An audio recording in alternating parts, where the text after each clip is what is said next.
शिवहर में आनंद मोहन की पत्नी लवली आनंद का दांव चलेगा या लालू यादव की रणनीति काम करेगी।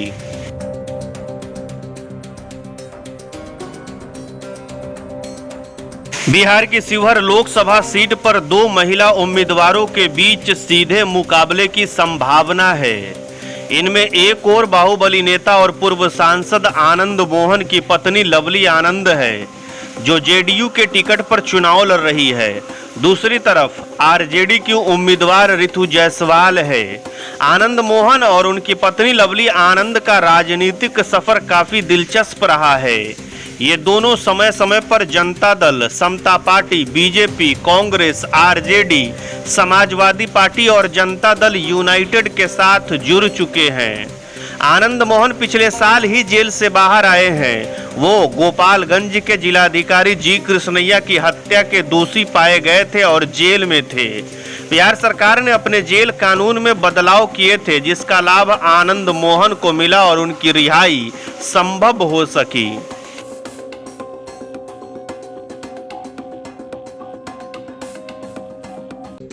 आनंद मोहन कहते हैं कि मैं 16 साल जेल में रहकर आया हूं।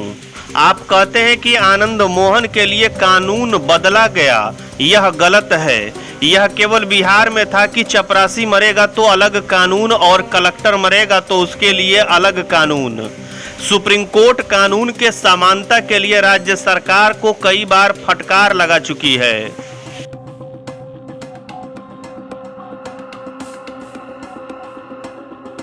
बिहार में तपती गर्मी में फिलहाल आनंद मोहन और लवली आनंद अपने राजनीतिक वनवास को खत्म करने की कोशिश में लगे हुए हैं, जबकि रितु जायसवाल ने अन्य मुद्दों के अलावा आनंद मोहन की छवि को भी मुद्दा बनाया है।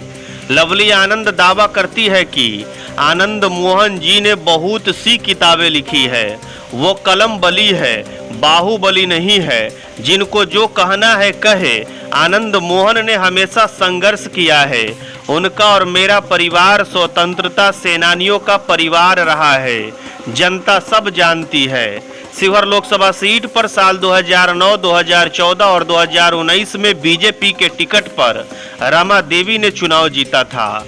इस बार बीजेपी ने एनडीए के दलों के बीच साझेदारी में यह सीट जेडीयू को दे दी है। माना जाता है कि रमा देवी को लेकर शिवहर में एंटी इनकम्बेंसी के असर को भी इस दाव से कम करने की कोशिश की गई है। यहाँ पर रमा देवी पर भी बाहरी होने का आरोप लगता रहा है। सांसद के तौर पर भी उनका पता मुजफ्फरपुर का रहा है। शिवहर में कई लोगों का आरोप था कि जरूरत पड़ने पर वो सांसद से संपर्क नहीं कर सकते थे, क्योंकि वो क्षेत्र में नहीं रहती थी।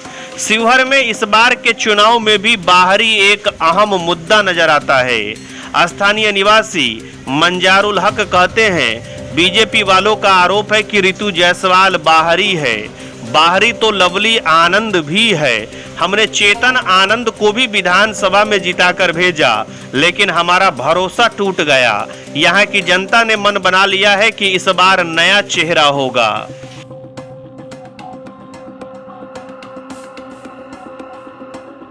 आरजेडी उम्मीदवार रितु जायसवाल शिवहर के पड़ोसी जिले सीतामढ़ी की रहने वाली है।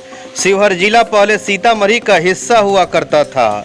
वहीं आनंद मोहन मूल रूप से बिहार के सहरसा जिले के पचगछिया गांव के हैं। हालांकि वो शिवहर से 2 बार सांसद रह चुके हैं।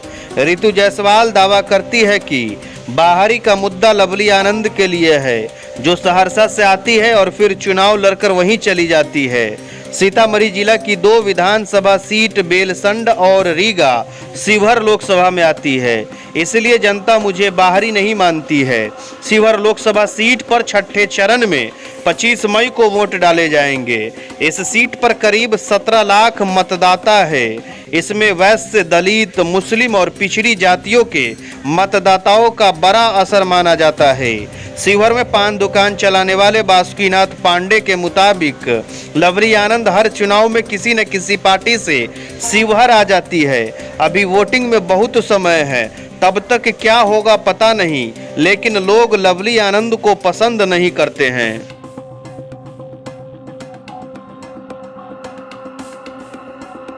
आनंद मोहन दावा करते हैं इस बार शिवहर में लड़ाई केवल जीत के अंतर को लेकर है। जहां जनता आगे बढ़ जाती है वहां पार्टियां मायने नहीं रखती है। पार्टियां अपना सर्वे करवाती है और जरूरत पड़ने पर उम्मीदवार बदलती है। जेडीयू ने सिवान में उम्मीदवार बदला, बीजेपी ने शिवहर बक्सर में बदला। शिवहर सीट पर लवली आनंद के पास अगर अपने परिवार की राजनीतिक ताकत है तो यही उनके लिए मुश्किलें भी खड़ी कर सकता है। इसी साल नीतीश की एनडीए में वापसी के बाद जदयू में शामिल हुई लवली आनंद के लिए शिवहर की लड़ाई आसान नहीं है। स्थानीय युवा निखिल पांडे कहते हैं ऋतु जायसवाल क्या करेगी यह बाद में देखा जाएगा, लेकिन लवली आनंद को लेकर लोग बहुत उत्साहित नहीं है। उनके बेटे चेतन यहां से विधायक है, लेकिन उन्होंने कोई काम नहीं कराया है।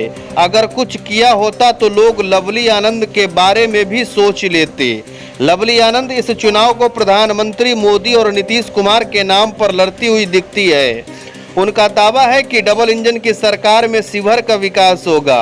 हालांकि पिछले 10 साल से केंद्र में मोदी की सरकार है और करीब 20 साल से बिहार में नीतीश कुमार की सरकार है और लगातार 15 साल तक बीजेपी की रमा देवी यहाँ की सांसद रही है। शीला देवी कहती है मुझे कुछ अभी नहीं बताना, लेकिन समाज के लोग जो कहेंगे उसी के मुताबिक वोट करेंगे। अभी यहाँ किसी की चर्चा नहीं है, जो फैसला लोग लेंगे हम भी वही करेंगे।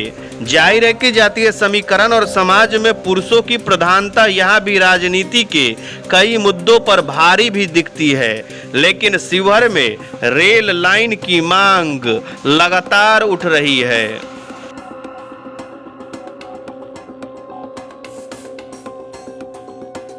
स्थानीय रामेश्वर शाह कहते हैं हमारे इलाके में मोदी का ही माहौल नजर आता है। आगे क्या होगा नहीं कह सकते हैं, लेकिन अभी तो कट टू कट मामला दिखता है। साल 2009 में लवली आनंद इस सीट से रमा देवी के खिलाफ कांग्रेस के टिकट पर चुनाव लड़ी थी, लेकिन वो चौथे नंबर पर रही थी। पिछले लोकसभा चुनाव में आरजेडी ने यहां से सैयद फैसल अली को चुनाव मैदान में उतारा था, लेकिन वो 3 लाख से ज़्यादा वोटों से चुनाव हार गए थे। साल 2014 के लोकसभा चुनाव में भी आरजेडी ने मुस्लिम उम्मीदवार पर दांव लगाया था। उस वक्त भी रमा देवी ने 1 लाख से ज़्यादा वोटों से जीत हासिल की थी। माना जाता है कि मुस्लिम उम्मीदवार की वजह से शिवहर में वोटों का ध्रुवीकरण रमा देवी के पक्ष में हो रहा था। इसलिए आरजेडी ने इस बार पार्टी प्रवक्ता रही ऋतु जायसवाल को शिवहर से मैदान में उतारा है। ऋतु जायसवाल वैश्य समाज से आती है, जिसका शिवहर सीट पर बड़ा असर माना जाता है। मौजूदा सांसद रमा देवी भी इसी समुदाय से ताल्लुक रखती है। ऋतु जायसवाल दावा करती है आप जमीनी स्तर पर देखेंगे तो शिवहर में कोई मुकाबला ही नहीं है। आनंद मोहन सजा काट कर निकले हैं, लोगों में आक्रोश है।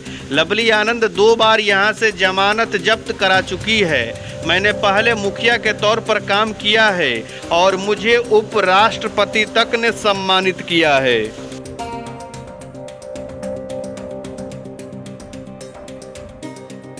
ऋतु जायसवाल का दावा है कि लोग उनकी छवि और विकास के नाम पर उनको वोट देंगे। ऋतु जायसवाल के पति खुद सिविल सर्विसेज की परीक्षा पास कर भारत सरकार की सेवा में रहे हैं। ऋतु दिल्ली छोड़कर बिहार आ गई और साल 2016 में सीतामढ़ी के सिंगवाइनी पंचायत की मुखिया बनी थी। बाद में वो राष्ट्रीय जनता दल में शामिल हो गई। साल 2020 के बिहार विधानसभा चुनाव में वो सीतामढ़ी की परिहार सीट से बीजेपी की गायत्री देवी से करीब 1500 वोट से हार गई थी। राजनीति के शुरुआती दिनों में आनंद मोहन और लवली आनंद भले ही चुनाव जीतने में सफल रहे थे, लेकिन बाद में वो लगातार चुनाव हारते रहे हैं। आनंद मोहन पहली बार साल 1990 में सहरसा की महिषी से जनता दल के टिकट पर विधायक बने थे। साल 1996 में समता पार्टी के टिकट पर, जबकि आखिरी बार साल 1998 में राष्ट्रीय जनता दल के टिकट पर शिवहर से सांसद बने थे।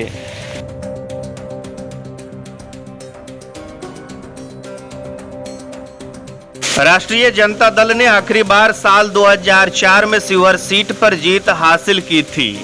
जबकि लवली आनंद साल 1994 के बाद लोकसभा चुनाव नहीं जीत पाई है। इस लिहाज से मौजूदा लोकसभा चुनाव आरजेडी और आनंद मोहन परिवार के लिए काफी अहम है। लवली आनंद के बेटे चेतन आनंद साल 2020 में आरजेडी के टिकट पर शिवहर से विधानसभा चुनाव जीते थे। करीब 2 महीने पहले नीतीश की एनडीए में वापसी के बाद नई सरकार के फ्लोर टेस्ट के दिन ही चेतन आनंद ने आरजेडी छोड़ दी थी। पिछले साल संसद में महिला आरक्षण विधेयक पर चर्चा के दौरान राष्ट्रीय जनता दल के राज्यसभा सांसद मनोज झा ने ठाकुर का कुआं कविता पढ़ी थी। यह पहला मौका था जब चेतन आनंद ने अपनी ही पार्टी से हटकर प्रतिक्रिया दी थी। जातीय भेदभाव के खिलाफ लिखी गई इस पुरानी कविता को पढ़ने पर आनंद मोहन और उनके बेटे चेतन आनंद ने मनोज झा के खिलाफ आक्रामक तेवर दिखाए थे और इसे राजपूत सम्मान के साथ जोड़ा था। परिहार शहर का गौरव AR mobile and electronics plaza Parihar Chowk. हमारे यहाँ पर बगैर पैसा के TV, fridge, LED cooler, mobile, inverter, battery और सभी सामान उपलब्ध हैं। एक बार सेवा का अवसर अवश्य दें।